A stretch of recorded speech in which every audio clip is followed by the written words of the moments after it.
1963 was a year of jukebox heartache, honky-tonk nights, and country grit. They're gonna put me in the movies. George Jones was redefining heartbreak with one of his most unforgettable ballads. When I'm down and out and get the burn. And Patsy Cline left us with a haunting farewell that still chills to this day.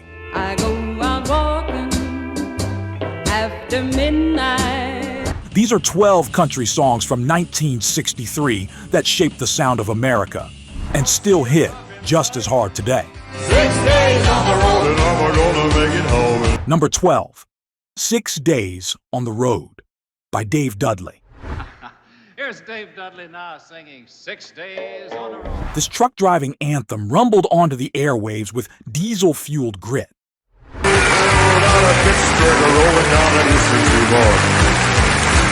Released by Golden Wing Records, 6 Days on the Road roared up to number 2 on the Billboard Hot Country chart and launched the entire subgenre of trucker country. I don't see a cop in sight. 6 days on the road and I'm gonna make it home. But here's the twist. Dave Dudley nearly gave up music entirely after a car crash messed up his pitching arm. Instead, he came back stronger with this blue-collar masterpiece. Picture a dusty diner off Route 66, jukebox crackling as truckers sip black coffee and tap their boots to Dudley's voice. See a cop in sight. 6 days on the road and I'm gonna make it home tonight. It captured a lifestyle most had never lived, but instantly understood. The song's punchy rhythm and CB slang made it an anthem for America's long-haul drivers and earned Dudley the nickname the father of trucker country. But it seemed like a month since I kissed my baby goodbye. A classic with gas station grit. Number 11, Act Naturally by Buck Owens. They're gonna put me in the movies. The tongue-in-cheek hit that made Buck Owens a household name. Act Naturally hit number 1 on the Billboard Hot Country Singles and gave Capitol Records a reason to smile. And we'll make the scene about a man that's sad and lonely. That's me. It also marked the rise of the Bakersfield sound, raw, twangy, and proudly anti-Nashville. Originally written for crooner Johnny Russell, the song bounced to Buck and became his breakout. The irony? Buck didn't want to record it at first. You can almost hear it playing on a transistor radio as a couple 2 steps across a dusty hardwood floor. They're gonna make a big star out of me. Its witty lyrics about playing a sad cowboy on screen because they're gonna put me in the movies struck a chord with every heartbroken soul putting on a brave face. All I gotta do is act naturally. The Beatles even covered it in 1965, proving Buck's honky-tonk twang reached far beyond the range. Number 10, Lonesome 77203 by Hawkshaw Hawkins. That they call 11 yards of personality, Hawkshaw Hawkins. Haunting and heartfelt, this song carried both beauty and tragedy. Lonesome 77203 was released just weeks after Hawkshaw Hawkins died in the same plane crash that claimed Patsy Cline and Cowboy Copas. Despite his passing, the song soared to number 1 on the country chart.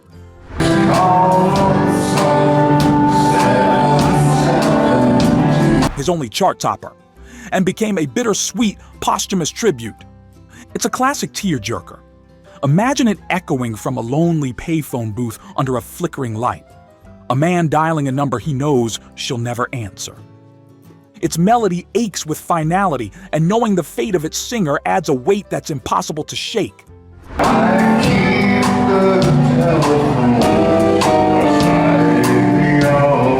This was more than a hit. It was a last goodbye from a voice that still had so much to say. Number 9, Talk Back Trembling Lips by Ernest Ashworth. To a champion country music singer. Let's have a good Grand Ole Opry welcome for Ernest Ashworth. We get to a chartbuster that owned the radio dials that year. Ernest Ashworth's signature hit number 1 on the Billboard Country chart and stayed there for 5 weeks.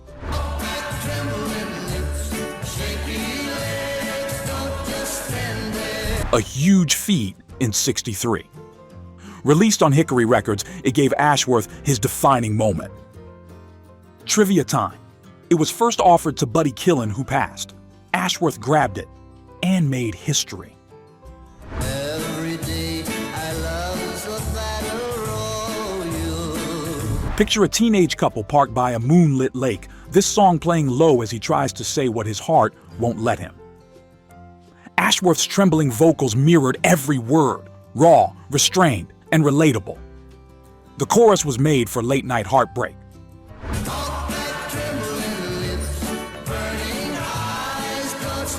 Though Ashworth never repeated this chart-topping success, Talk Back Trembling Lips became one of those songs that stayed longer in hearts than it ever did on the charts.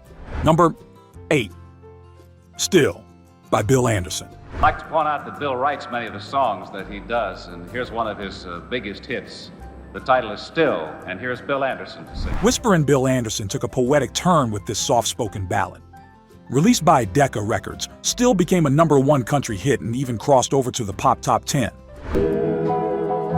After all this time, still. A rare feat back then. The twist? Much of the song is spoken word, with Anderson's gentle voice floating over a simple guitar and background harmonies. Some radio stations were hesitant to play it, unsure if it even counted as singing.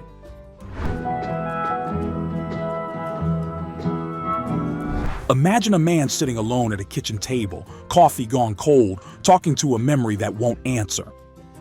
Still is quiet, but it echoes louder than most, delivering emotional weight without ever raising its voice.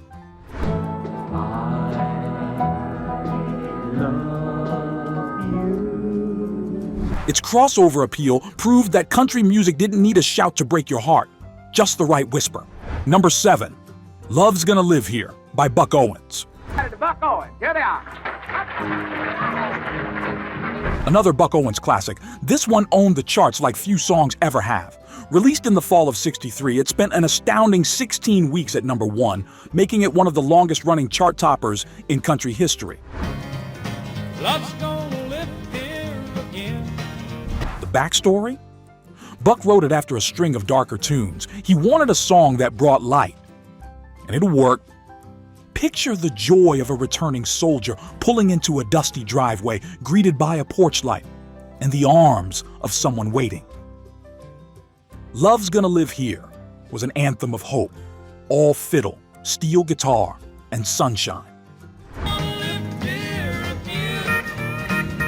Its reign wouldn't be topped for decades, cementing Buck as a king of country optimism, even in a year filled with sorrow. If these classics are bringing back memories, hit that like button and subscribe. We post new country countdowns every week, keeping the golden years of music alive for fans like you. Number 6, The Ballad of Jed Clampett, by Lester Flatt and Earl Scruggs. With the success of the show, it was a thing called The Ballad of Jed Clampett, and the guys that did it and also had a big record on it are Lester Flatt and Earl Scruggs of Ogden, Outlaw. A banjo-led hit that brought bluegrass into millions of living rooms. Used as the theme for The Beverly Hillbillies, Jed Clampett shot to #1 on the country charts. Listen to my story about a man named Jed. Poor mountaineer barely kept his family fed. The first bluegrass song ever to do so. Here's the kicker. It was never intended as a chart single, but fans demanded it, and Columbia Records pressed it. Close your eyes and you can see Granny on the porch, the truck loaded with rocking chairs, that unmistakable banjo opening ringing out from black and white TVs. First thing you know, Jed's a millionaire. And folks said Jed. Scruggs' picking and Flatt's plain-spoken charm turned a TV jingle into a cultural phenomenon, proving that bluegrass wasn't just a niche, it was America's front porch. And it's still the only theme song from a sitcom to hit #1 on the country charts. Oh, that is Texas tea. Come in, you know Granny and Jethro. Number 5, Abilene, by George Hamilton IV. George Hamilton IV. A smooth baritone meets western longing in this gentle gem. Abilene, Abilene. Abilene spent 4 weeks at #1, capturing the spirit of Texas plains and hometown love. George Hamilton IV. George sings Abilene. What you might not know, it was co-written by a janitor at Columbia Records, Bob Gibson, and passed from hand to hand before landing with Hamilton. Picture a gas station map spread out on the hood of a dusty car, finger tracing a line back to a small Texas town that always meant more than it should. Dear me, that Abilene, my Abilene. Abilene wasn't flashy, but it resonated with anyone who ever left home and dreamed of going back. Abilene, prettiest town. It made George Hamilton IV the gentleman of country music, blending folk sweetness with cowboy soul. #4, Tennessee Flat Top Box by Johnny Cash. To the little dark-haired boy that played a Tennessee flat top box. Here, the man in black tells a 6-string Cinderella story. Originally released in 1961, the song climbed steadily and gained steam in '63 thanks to live performances and radio play. Well, he couldn't ride a Rango, and he never cared to make a dime. But It tells of a poor boy with a guitar who rises to fame. A metaphor, not far from Johnny's own life. Here's the twist. Years later, Cash's daughter, Roseanne, would cover the song, and he didn't tell her he'd written it under a pseudonym. and one day he was gone, and no one ever saw him round. He vanished like the... Her version hit #1 in 1987. Imagine a dusty roadhouse, a crowd gathering around a young kid playing for tips with a borrowed guitar. The promise in every plucked note. Tennessee Flat Top Box is Johnny Cash in storytelling mode. The little dark-haired boy that played a Tennessee flat top box. And proof that great tales don't age. #3, Busted by Ray Charles. And the baby needs you, but I'm busted. This one blurred lines in the best way possible. Written by country legend Harlan Howard, Busted became a hit for Ray Charles, reaching #4 on the R&B chart and #20 on the Billboard Hot 100. Down, chug, water a pound, but I'm busted, I tell you. The twist? Charles brought country soul to the mainstream and caught flack from both sides. Picture a tired man at the kitchen table, bills stacked high, wiping sweat from his brow. No money, no luck, but still holding on to pride. Make a living where I don't know, 'cause I'm busted today. Busted captured the frustration of hard times with Ray's gospel grit and country honesty. It helped pave the way for more genre-bending records and made country cool and relevant beyond Nashville's borders. #2, Ring of Fire by Johnny Cash. Hello, I'm Johnny Cash. We find a fiery love story that almost never saw the light of day.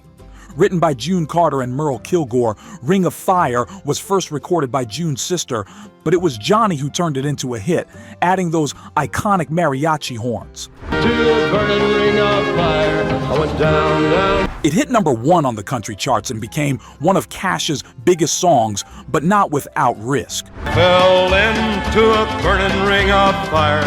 Columbia Records thought the horns were too strange. Johnny insisted. Picture it. Blasting from a jukebox in a smoky roadhouse as lovers fight, make up, and fall back into each other's arms. Ring of Fire burned with passion, danger, and originality, and still lights up playlists today. I fell into a burning ring of fire. #1, He'll Have to Go by Jim Reeves. Four walls to hear me. And finally, this isn't just a song. It's a whispered farewell from a velvet voice.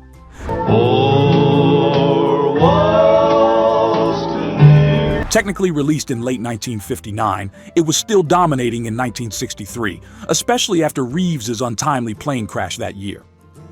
He'll Have to Go wasn't loud. It didn't beg.